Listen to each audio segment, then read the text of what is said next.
Just making sure at least one person answers that. All right. Again, hello everyone. This is our November edition of the Prospective Student Webinar for our UTD's MS in Business Analytics and AI program. My name is Sunela Thomas, and I am here with my program manager, Sivya Leventhal. And Sivi will be here monitoring your chat, even though primarily this webinar is to answer your question. I would like to first go through my standard presentation that most likely will answer majority of your question, but that could also trigger in a lot more questions because you see that. Would like to keep this interactive, so I shouldn't take more than 30 minutes or even less than that, 20 minutes maybe, to go over my slide deck. But during that time, feel free to post any questions in the chat, and Sivi will be monitoring the chat, as I mentioned. And if your question can be answered with a link that's already present in our website, she will post that also. Okay. All right. So, why do you think I want you to come and think about the UTD's MSBA and AI program? Okay. The first one, I would say we have a very diverse curriculum. That diverse curriculum is because we have 11 tracks over 80 courses. So just as to reiterate, this is the flex program where you have the 11 tracks. You also have that flexibility, meaning you can take courses from any of these tracks. After your core subjects, you can take any of the courses from any of the tracks. You do not have to declare your track because it is nowhere mentioned in your transcript or on your diploma. We have expert instruction. So we do have instructors who are research oriented with a PhD degree, but we also have instructors who are industry experts. They are sometimes come in as adjunct or part-time faculty.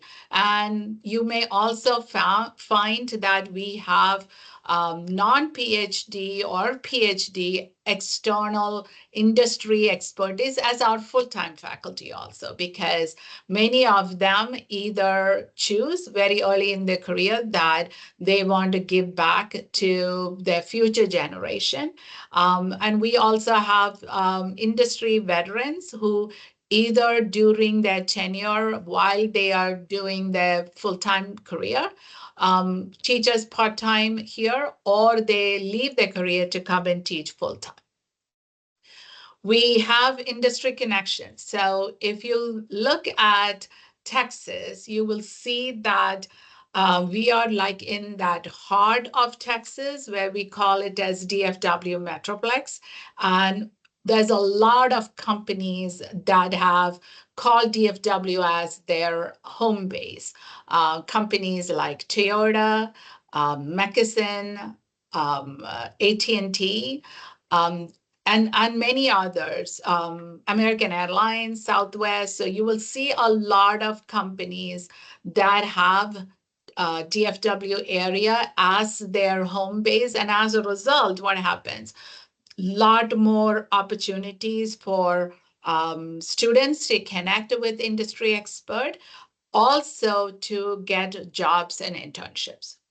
DFW is known as the fourth largest metropolitan area in the US, not just Texas, taking Texas into consideration.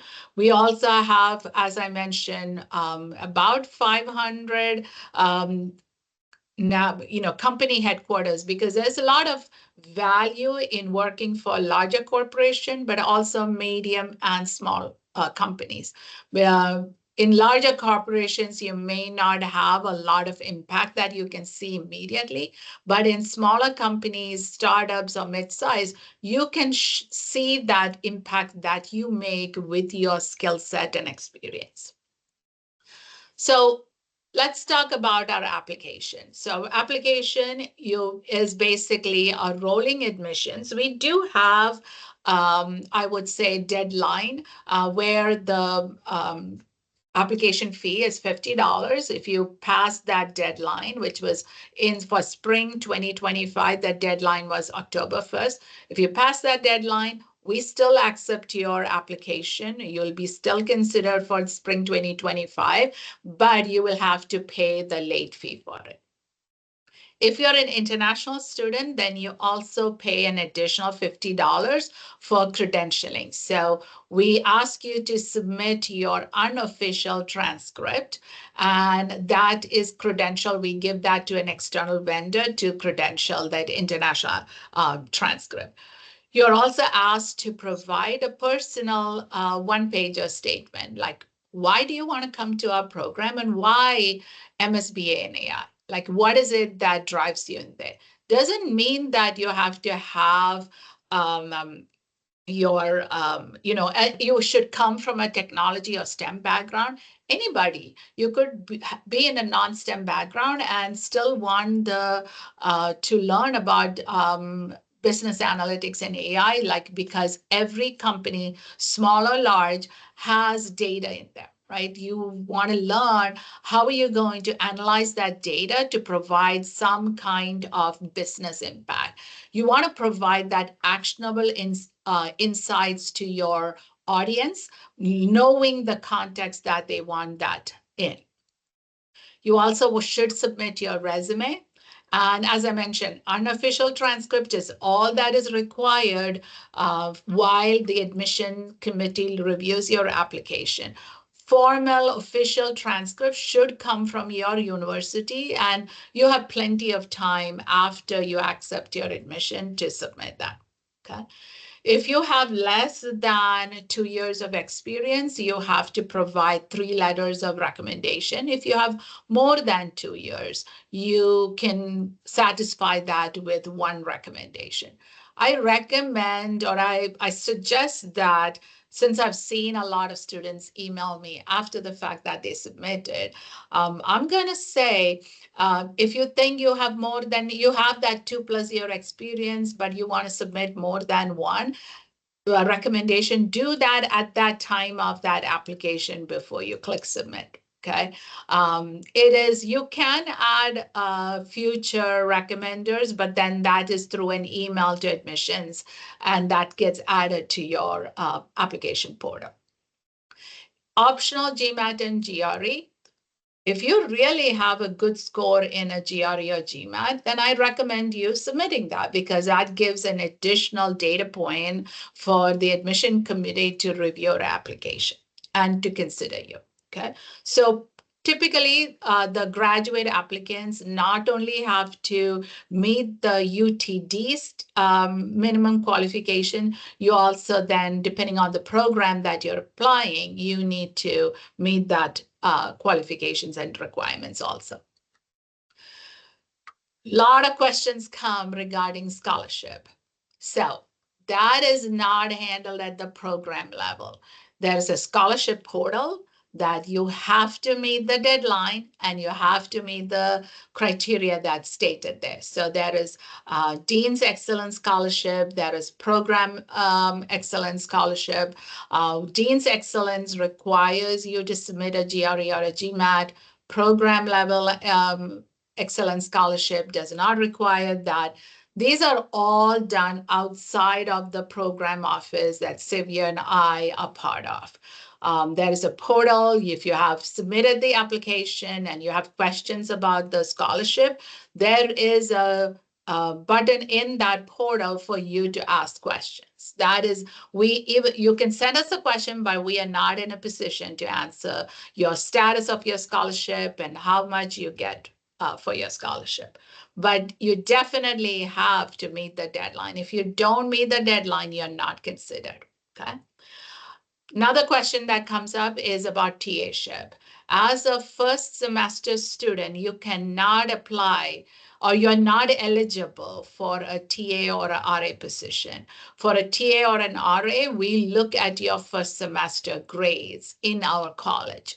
So you will have the opportunity to apply for it. Again, look at the deadline and apply. If you submit, you do not have opportunity to submit an application, late application. It is a separate application. So this is where you need to have your eyes and ears open to talk to your peers, your other students in the program, and also look at actually read your emails. If you're deferring your admission, so let's say you got a scholarship for spring 2025 and you got admitted, obviously, right? And you decide you want to defer your spring 25 admission to fall 25. You can do a one-time deferral, but your scholarship does not defer. You will have to reapply for that scholarship, and you're then considered among the applicants for that application pool. Okay. And one other thing I forgot to mention, is you will have, when you get a scholarship, you will email that you get, it will clearly say, accept your scholarship. Okay. It is not like you were given a scholarship and you don't have to accept it. If you do not accept it by the deadline, then you are not qualified, because that scholarship that you didn't accept within that deadline has now moved on to the next person in that list. Okay, so this is where it's crucial that you look at your emails, you read through your emails, you stay vigilant and active in there. I spoke in the very beginning saying that this is a flex modality that I'm speaking about. That is I'm program director for that flex program. But we do have two other modalities, cohort and online. The limitations there is that cohort has only two tracks, which is accounting and data science, and online has two tracks, data science and data engineering. What does that really mean? Means that you can only, if you're in a cohort or in an online, you can only take courses from those two tracks. Okay, so if you feel like, oh, I want to do marketing analytics, you don't have an option in that. The MSBA in AI, I said that it is 11 tracks, but totally any of this MS program requires you to complete 36 credits. Each of our course is a 3-credit course, with an exception of a 1 credit for professional development and 0 to 3 credits for our internship. I'll get to that in a minute, okay? But any of our formal courses are 3-credit courses. So that means you need to complete 12 courses to get your master's degree. Out of that 12 courses, 6 of the courses are core courses that is mandatory in there. Okay. And they are basically, here are the list of the 6 courses that you see. And use the 3 courses that you see in blue. You only need to take one of the courses that will satisfy you for that core. Now, there are students who will take business analytics with R and modeling for business analytics. In that case, the business analytics with R will be counted as core, and modeling will be counted as an elective. If you have not worked in United States, then you are required to take a 1-credit professional development course. This should be taken in your very first semester. It's an 8-week course as opposed to the full semester of 16 weeks. Mainly what that helps you is that the team helps you with polishing a resume, doing your LinkedIn post, helping you with cover letter, helping you with the opportunity to network with other industry professionals, doing mock interviews. And throughout the semester, throughout your time here at UTD, not only do they help you to kind of improve your communication, connection, networking skills, there is constant in and out of companies coming in. So this is a special group, a career management center within our School of Management. UTD also has an additional career management center. So you have you can tap into both of them. So typically your first semester, I would say you will have that professional development course. Well, I recommend that you take the database foundations, the business analytics with R, and advanced statistics. Doesn't mean that you have to take all three of them. You can certainly take another elective course in there.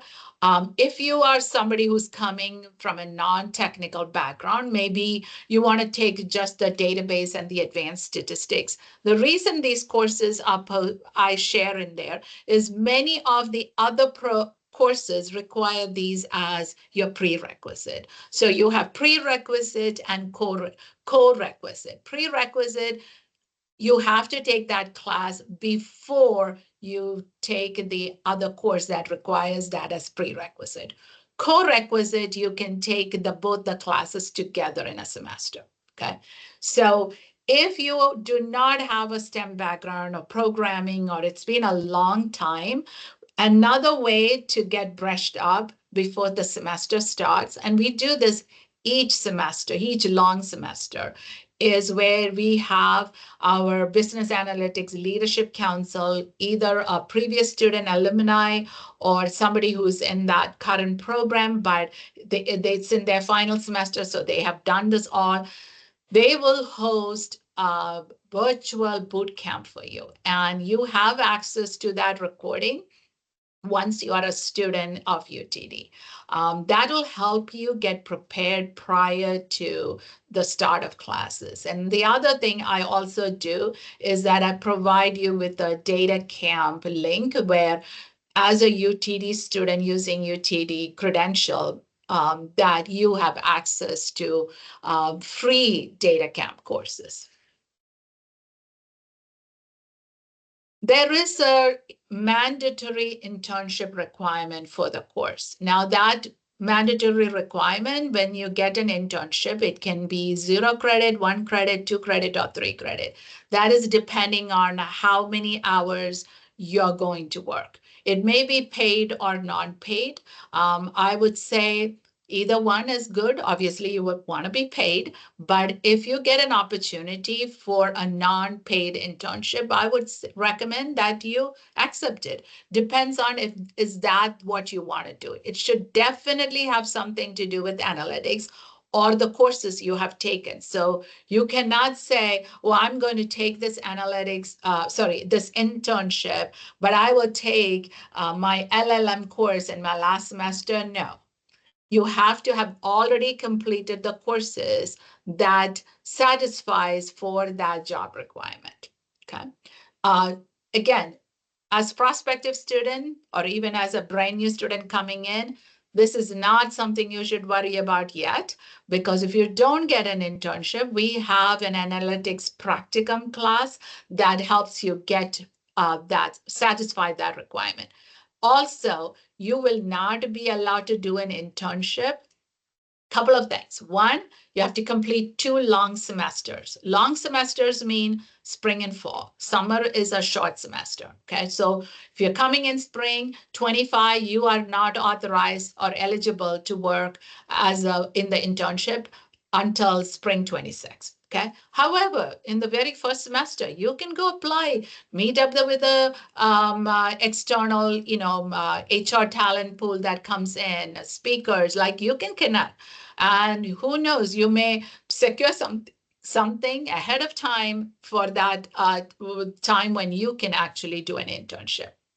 Another one that you need to make sure is you are not on probation, meaning that you should have a 3.0 GPA for your core courses as well as for all the courses put together. Okay. For the first semester, this is why I recommend take no more than that 3 courses, which is 9 credit plus that professional development. I have students who would take like 5 and then come to me because they're not doing well for some courses. Don't get into that. UTD has a lot to offer in that first semester, and you will thank me later that if you only took that 10 credits, the 3 courses and the 1 professional development, because there's so many things that you need to adjust to in that first semester. If you overload yourself, you will not get that chance. Plus, the graduate courses are all application courses. You need time to think through what you learned. It's not just getting your GPA. Getting a 4.0 GPA, yes, it is very admirable, but that is not going to get you a job or an internship. There's a lot more to it. So I would say don't worry about the internship yet. If you go to LinkedIn, this is only a snapshot of what you see in there. Every student who does an internship, we ask them to post in LinkedIn, tagging us of their experience. This will give you an insight into what are the companies that are hiring, what are the kind of roles those companies have. There is definitely, if you look at it, if you look at recent news media, which company does not want to use their data? It's like they're trying to figure out how can they use that data? What insights that data analysts can bring? There are a multitude of jobs, from being a data analyst, data scientist, business analyst, data engineer, BI analyst, and lot more marketing analysts, financial analysts. So there's a lot of jobs out there where you will be equipped to apply your skills. In addition, there's multitude of student organization. This is why I said the first semester you should get the chance, you should get the time to go check out some of it. You certainly should not join all of them. That's not wise. And you should handpick. And the only way you can handpick is you attend one or two meetings of each of them that you find useful. I would say Envision and Informs is very, very big at UTD in the business analytics world. You also get free certificates, right? But the way the certificates work, you do not pay anything extra. For this MSBA and AI program, you have specifically 4 certificates, but there are other certificates in the School of Management that you are welcome to go, get that certificate. The main part is that you have to apply for that certificate. Okay. And the condition is that you have to apply for that certificate before you take the last course in that certificate program. Typically, each of our certificate program has 4 required courses. So if you take not applied machine learning, but if you take applied data engineering, analytics for managers, and business decision, if you take those 3 certificates, you actually have a stackable degree, meaning you met the 36 credit hour, you met all the core requirements, and now you have an MS degree also. So if you apply at the right moment, not late, then you will get 3 certificates, depending on if those are the electives also you want, as well as an MS degree when you graduate. Okay. That is all what I have in general for about the program. I'm going to strongly encourage you to scan and follow us on social media, both on Instagram and LinkedIn. You will see that our students are engaged in there quite a bit. You will also get to see, if you search for hashtag UTDMSBA, you will also see all the other events that are happening on campus virtually. Recently, last weekend, we had on Saturday and Sunday, we had industry experts come and speak virtually. We had an analytics symposium where they spoke virtually to our students. And 2 of them were our alumni who are in good roles in their industries that shared. They had a valuable nuggets of information that they shared with our current students. Without Anything more? The last one I want to share is that we do have a program email, msbuan@utdallas.edu. If you send any questions there, CV and I constantly look through it. Don't send it to there and to us individually, because that only delays us responding, because now we have more emails in our email inbox. I would say if you have general question, go to the MS Buan. But if you have specific questions for me, feel free to email me. I will more than happy to look into it and get back to you. Now I'm going to go and look at your questions to see how I can answer. You can start with just yours question at 8:54. I answered everything up to there. Okay. 8:54. Let me quickly look.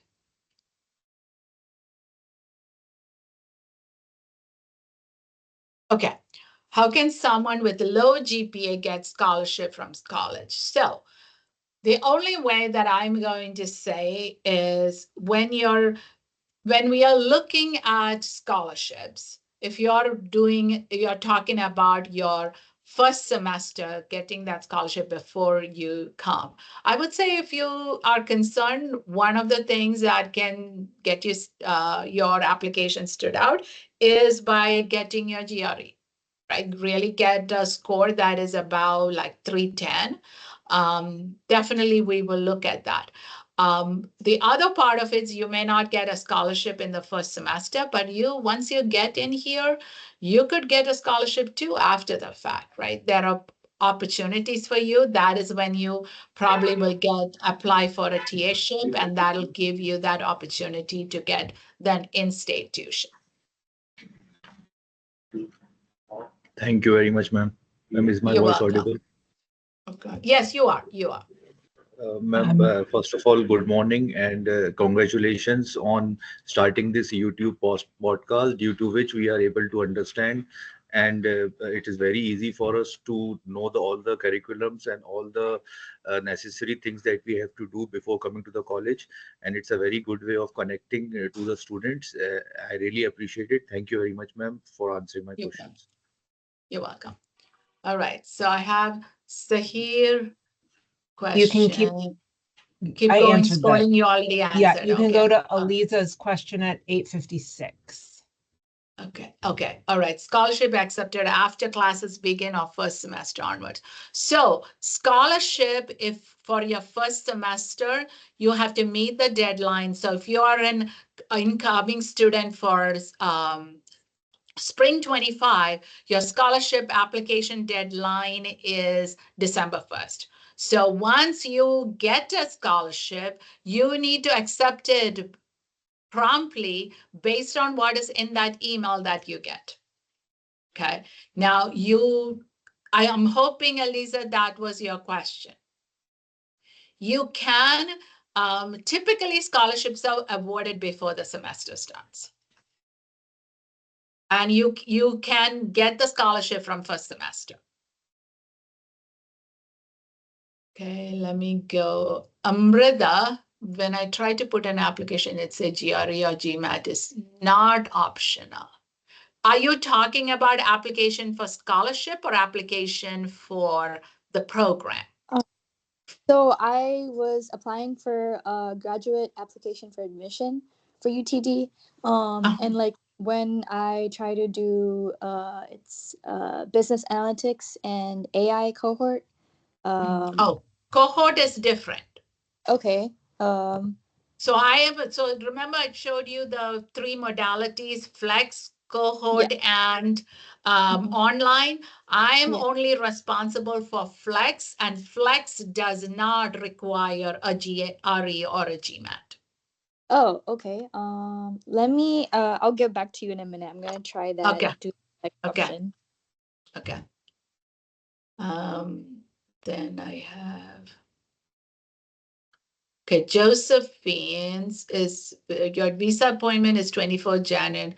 Yeah, so Josephine, you will not get here before the deadline that you can. So here is what I'm going to say. The latest I can allow you to come to campus is January 28th. That's the latest. That's all extension I can give you. So you make the decision to how to do it. You cannot, as an international student, if you are on an F1 visa as an international student, you cannot take online classes. You're only allowed to take one online class, but as an international student, you have to be registered for 9 credits, meaning 3 courses. So hopefully I answered that question. Okay, Yash's question 859, what scholarship options are available other than Dean's Excellence? So I'm going to recommend, I'm pretty sure Sivi posted the scholarship portal link. I did. Okay, so go and look at the scholarship portal link, and all the details are there. Okay, Jasser, you had another question. What's the question? Yes, ma'am. It got answered, but I'm still confused about it. I wanted to know about the flex and cohort, which is better in terms of getting good internships, understanding the course module more, or which is better compared between cohort or flex? So this is what I would say. It's your decision, right? Cohort has 2 tracks. You have to take courses from those tracks. So it's either data science or accounting.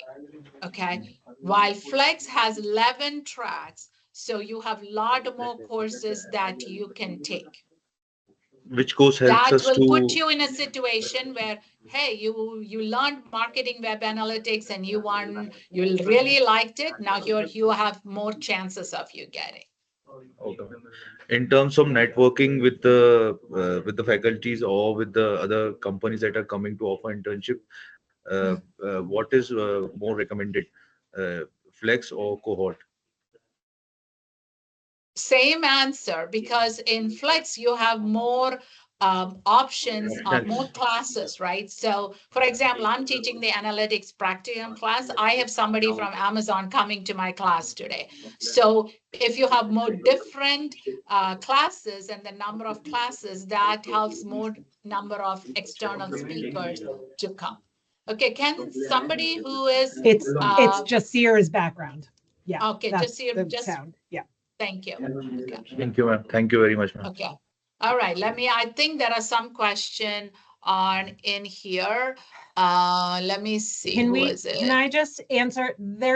Flex and cohort are the same program. They earn you the same degree. It's the same 6 core classes. The difference is in the electives available to you. You are the only person who can choose which program is right for you. We're not going to tell you which is better because they are the same degree.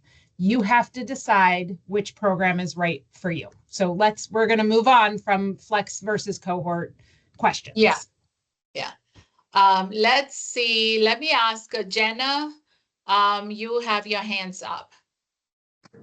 Hi, thank you. I do have a couple of questions where it does say as part of the 18th semester credit hours of elective courses, it says we can substitute up to 6 semester credit hours offered within JSOM as free electives. And is that 2 courses of completely free electives that we can take from another school, or does it have to be within JSOM?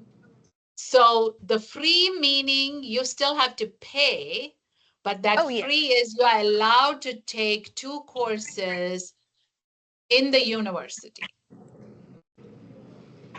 Okay, so if let's say our first semester, we're getting in the groove of things, it might be a good idea to take a class that we know that we're going to do really good at to go ahead and fulfill that requirement. So it could be within the Harry Bass, it could be within any other school. So no, it has to still be related to the degree.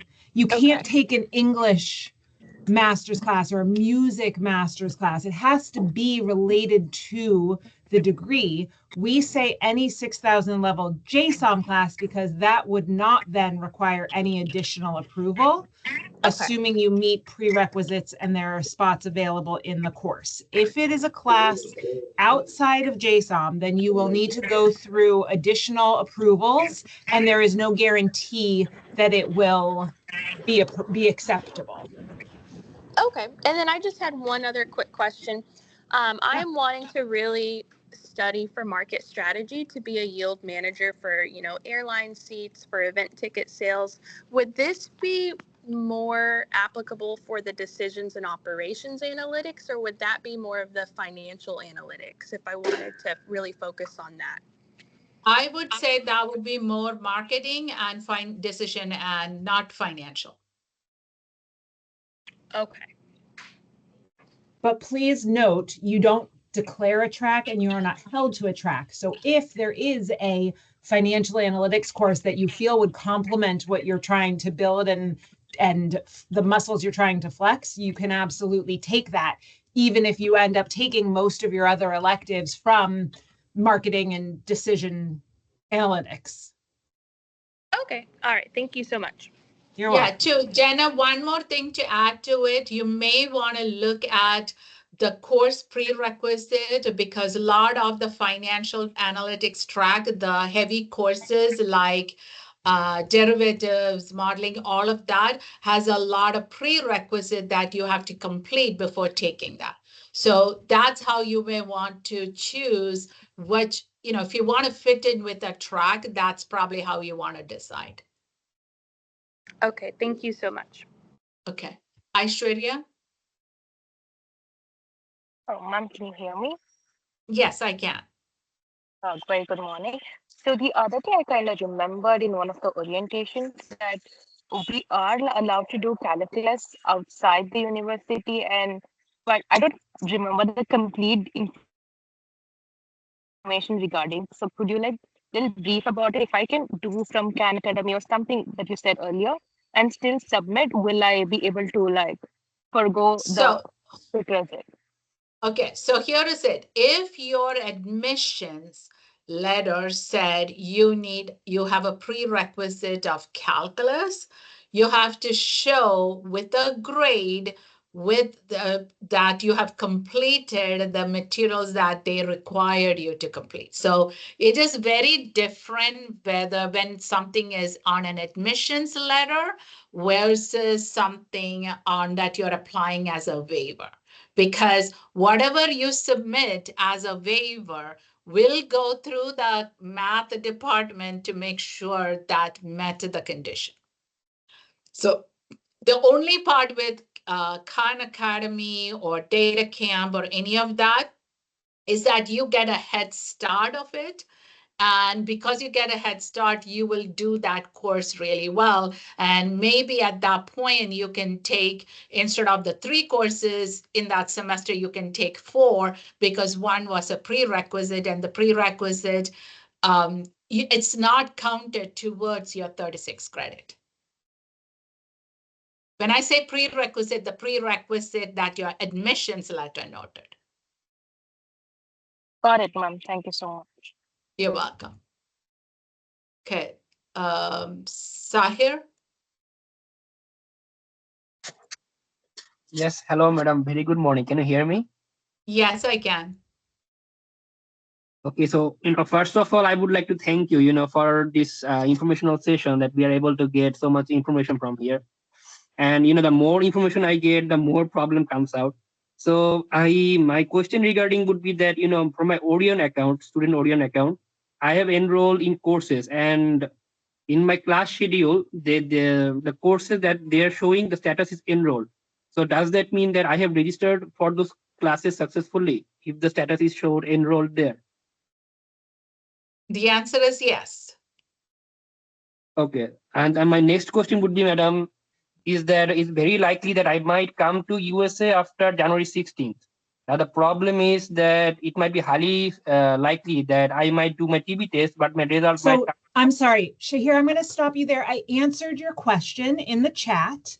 The program does not handle anything to do with health center requirements. You need to be in touch with the health center, and I provided you with their email. Yes, no, my question is other thing. The other thing that I'm trying to say, if I do my TB test, but my result comes after my class starts, can I? Again, no, I answered your question. The program does not handle anything to do with TB testing. You will need to ask, but my understanding is you cannot attend classes until the results are Correct. in, but that is something you need to check with the health center, not the program. Okay, I understand. Thank you. Okay, Amrita? Hi again. I was just going to ask, is there a program that's less popular if like compared to cohort or flex, like that's gonna get you in quicker, or is less popular, has a higher chance, or it's all the same in admissions?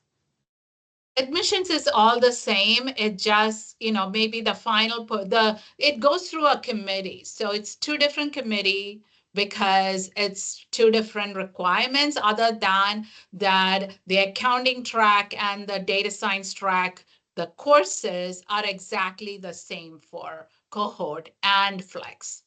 So it still goes through a committee decision of the evaluation is very similar.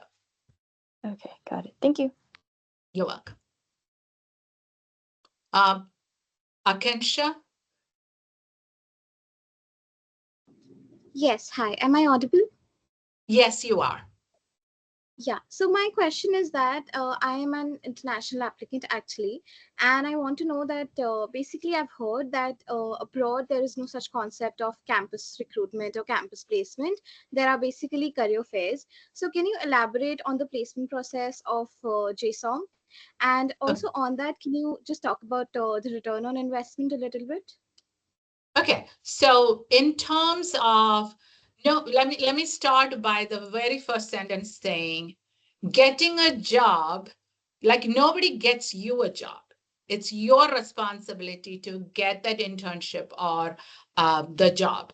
What JSOM and the CMC, the Career Management Center in JSOM or the Career Management Center of UTD does is they provide you with an opportunity to have all these employers come to campus multiple ways. And it's not just one time. See, if the UTD career fair is there in general. So it's not aimed specifically for a data, business analytics and AI student. It is for everybody who is in UTD. The JSOM Career Management Center will be specifically designed for anybody who is in the School of Management. Okay. So they provide you with the opportunity. It is you who have to go and sell yourself, just like anybody. There is nothing, the only part is that when you have, like, say, for example, a professor that you took a class from, and the professor is either came from the industry, has industry contacts, or is a adjunct or part-time, right? You connect with the professor, and depending on what your skill set is, what you're looking for, that constant connection and collaboration, communication with them, probably they will connect you with a industry professional. Like there may be some, if you just tell a professor, can you connect me with all your connections? No, they're not going to do that. So you have to, it's on you to sell yourself, to showcase your skills and what you have learned. One of the things in an analytics world, because I think I may have here both non-technical and technical students, right? Technical students are very good with all the algorithms and the models and everything. They can do the modeling, and no other people can do. However, what they sometimes lack is not having the ability to communicate in a non-technical fashion. And CMC helps you to learn how to do that. They practice with you. You have a recorded on your own a tool called Quinzia, where you can do mock interviews, answer the question, it'll give you a score. So we provide you with all that option, but eventually, if you ask me, is there somebody who goes and passes your resume and get confirmation that you're placed in a job? No, that is entirely your responsibility as a graduate student. Thank you so much. You're welcome. Pavan? Hi, ma'am. Good evening. Sorry, good morning for you. Yeah, it doesn't matter. It's good evening there, right? Yeah, I want to enroll the course of MAS 6102 through online, but it's asking for permission when I am adding the course. It's asking the request for making online. Okay, so Pavan, just email JSOM grad advising. I'm going to put the their email in. Okay, so we already put there. So send them an email and they will help you register for that. Thank you so much, ma'am. You're welcome. Okay, is there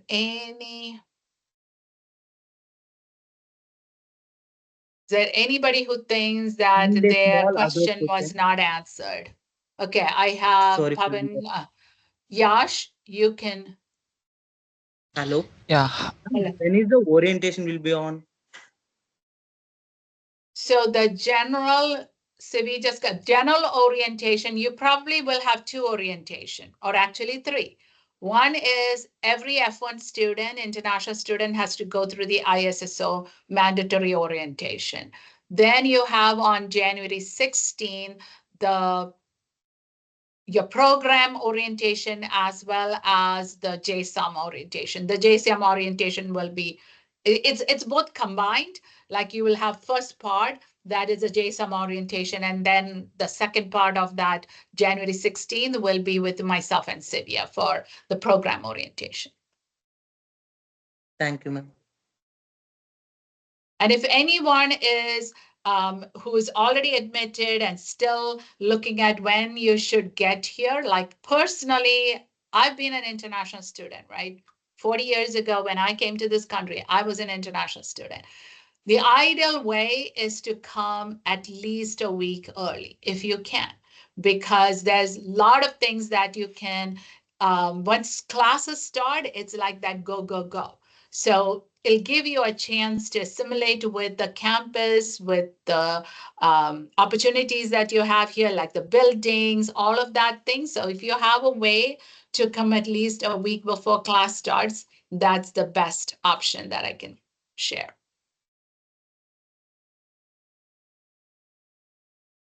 Okay. Shahir, you have a question again? Yeah, yes, I have a question again. First of all, madam, you just mentioned that the orientation is mandatory. Now, if I have mentioned that my viva is on 31st of December, and after getting my visa and coming in, so it might be possible that I might miss the orientation. So, in this regard, what should I do? So the JSOM orientation is highly recommended, but attendance is not taken, as I answered in the chat. ISSO, you would need to speak with them. The program doesn't handle their mandatory orientation, and you would need to find out what their process is for students who do not make it to the US in time for that. We can't answer that question. Okay, I understand. So I would contact the ISSO department, right? Yes. Okay, thank you. Okay, I think Ramamani had a question. When will you start applying for internship? You can only start, if you're a spring 25 student, you can only be eligible for an internship spring 26. But you can honestly, once you take the professional development course, and you can apply and meet with the people, but you cannot accept anything before spring 26. There's nothing that prevents you from applying. Hello, ma'am. Yes. Yeah, I had a question regarding the prerequisites. So, will it be mentioned in my admit letter what prerequisites I need to complete?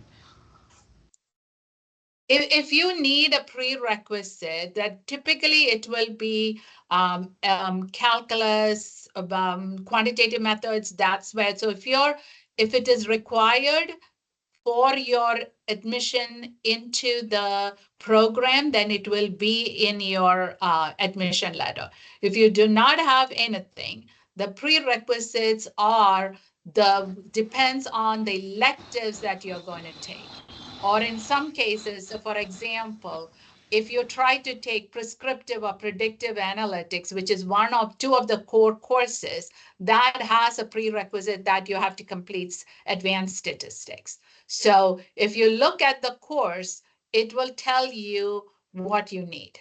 It'll tell you clearly in there prerequisite or co-requisite. Okay, so basically prerequisites are you like typically about the mathematics and statistics and not about programming, because I'm coming from mechanical Yeah, there is engineering. no programming, computer programming. There is nothing that says you need to know anything.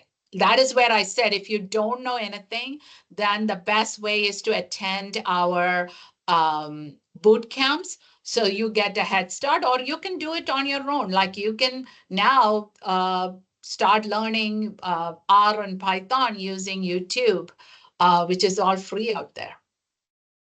Okay, so you also have boot camps. Yes, the boot camps are usually at the beginning of the semester, and the details of it will be advertised in social media. So that's where you need to check. And it's for free, right? Correct. Okay, thank you. That answered You're my welcome. question. Okay.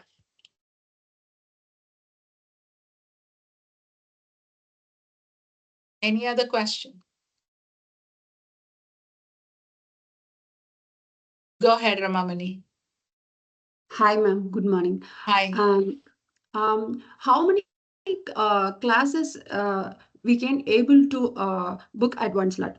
I'm asking for per week, how many classes can access? So it's number of courses you take, right? So if you take as a graduate student, each of the course is once a week. It's a 3-credit course. It's once a week. And so if you have 3 classes, then you'll have 3 classes during the week. You can make a decision whether you want 2 classes in the same day and 1 class in another day, or do you want 3 classes in 3 separate days? That is your decision based on the course schedule that you choose. The one thing I recommend students is that, as I said earlier, if you are a brand new student in the United States, take only 3 courses the first semester. You can take 5 courses the second semester once you get used to it, right? The other one I would say is that don't try to take courses that fit in one day and only come to campus once a week. That does not do you any benefit. You should be ideally here on campus every single day of the week, because there are so many things happening. Even if you have friends who are taking different courses, I've seen so many students sitting together at a table and doing their own homework. It is that connection and that interaction. You will be surprised how much you learn out of that. Okay. If I want to attend more classes, I want to get more information, and I want to understand more. Can I able to access more classes, more than 3? Yeah, you can take any number of classes that you want. Right now, as a first semester student, you will not be allowed to register more than 12 credits. Okay. You have to wait because till everybody else registers for the class for you to access more than 12 credits. But in beginning of January, if you look and you want 15 credits, nobody is preventing you from taking it. Okay, got you. Thank you. You're welcome. Can you answer Eliza's question 922 about programming languages? Okay, so pretty 922. Okay, so it is definitely programming languages are R and Python. In anybody who's doing analytics, you need to know R and Python, as well as stats, SQL, and then it depends on, in certain courses there is business analytic with SAS. So if you want to learn SAS, that would be other way to do it. But definitely R, Python, SQL, statistics, and one other thing is not a programming language, but Tableau. And if you're interested in robotic process automation, UiPath. So it depends on the course you take, but R, Python programming languages. Anything else?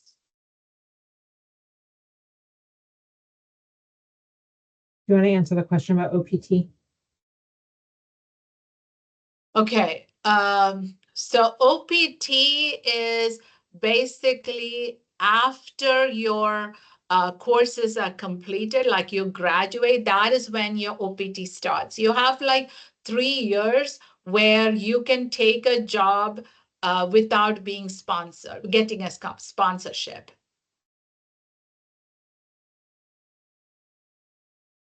So it is a way, OPT is available to all students on F1, and if you are taking particularly the business analytics and AI, it's a STEM program, and that's why you have that 36-month.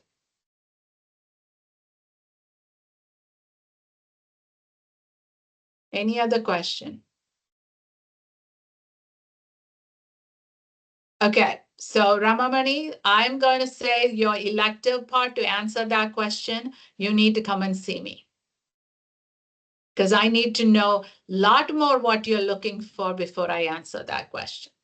Robert.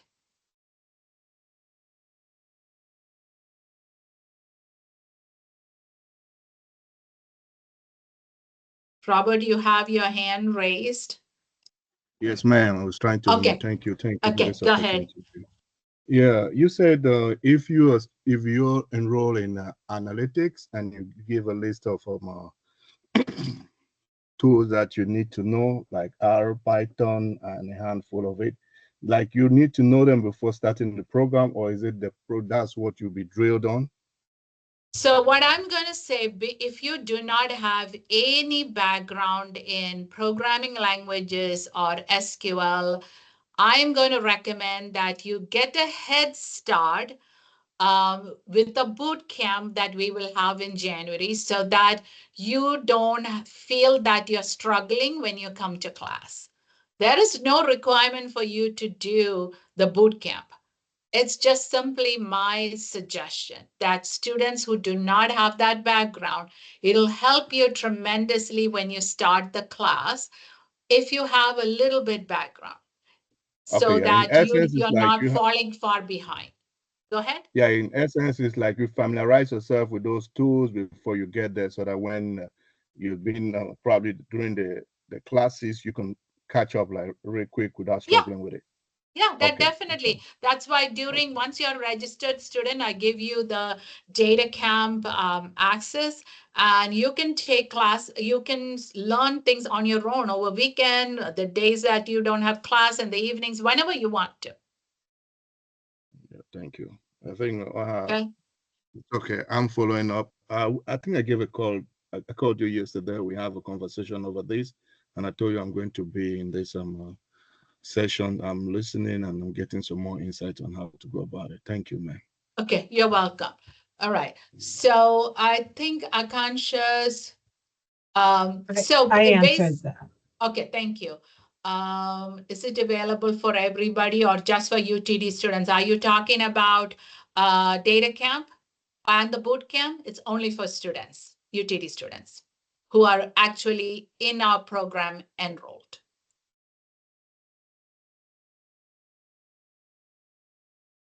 Anything else? Go ahead, Yash. Last question. Yes, ma'am. As you mentioned that you need to be enrolled in like for the program in order to attain the boot camp. So since it starts in January, and what if I don't have the admit until January, although I've applied in the December? Yeah, I mean, in November, if you've already applied for the program, you have to be admitted to the program before you get access to the boot camp. So if you did not get admitted before the boot camp happened and you were admitted after that part, once you're a UTD student, you will have access to the recording. Okay, perfect. All right. Thank you. Okay.